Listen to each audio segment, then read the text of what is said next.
Hominids, they are smarter than you think. Understanding the how and when early hominids acquired ways to communicate and when this language became evident.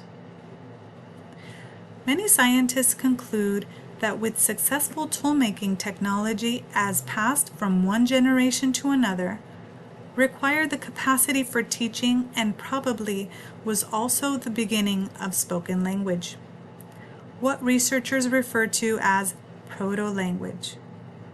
This evidence is seen over 2 million years ago with the discovery of Acheulean tools, a social culture during the period in which Homo erectus was on Earth.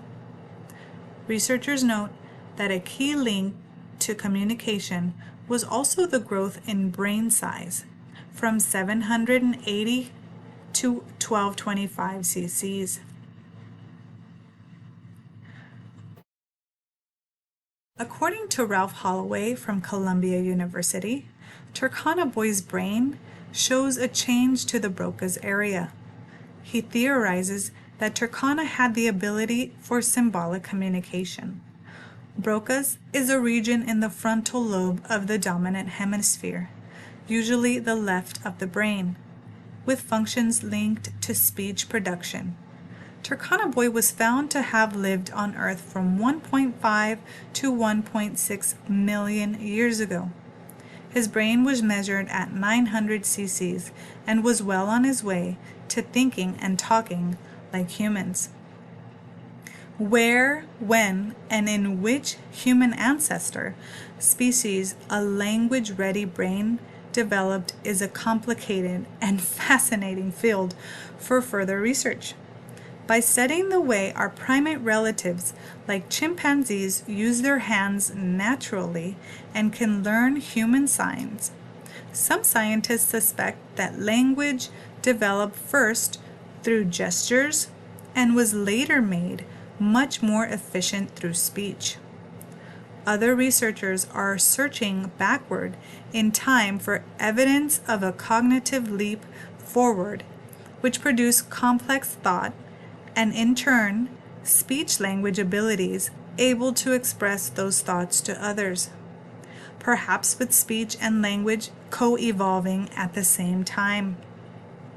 Language doesn't leave fossil evidence, but more enduring examples of how our ancestors used their brains like tool-making techniques might be used as proxies to better understand when ancient humans started using complex symbols, visual or vocal, to communicate with one another.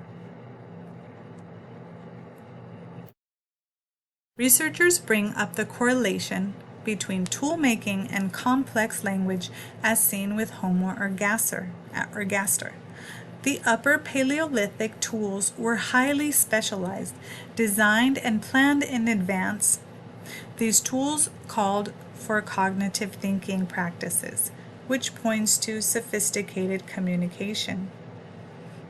The Upper Paleolithic tools were dated about 40 to 50,000 years ago. Some brain studies show that language uses similar parts of the brain as tool-making, and suggest that by the time the earliest advanced stone tools emerged 2 million years ago, their makers might have had the ability to talk to each other. Some kind of cognitive advance in human prehistory could have launched both skills.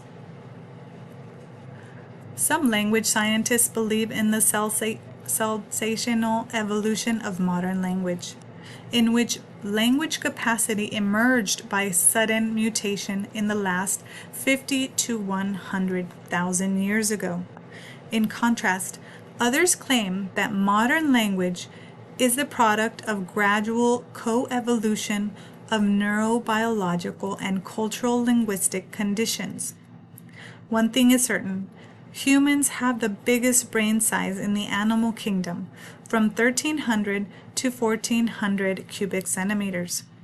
Along with this brain size is the brain density, which is a noticeable trait for sophisticated language. Human children also have an extended childhood needed for the understanding and capacity for complex language.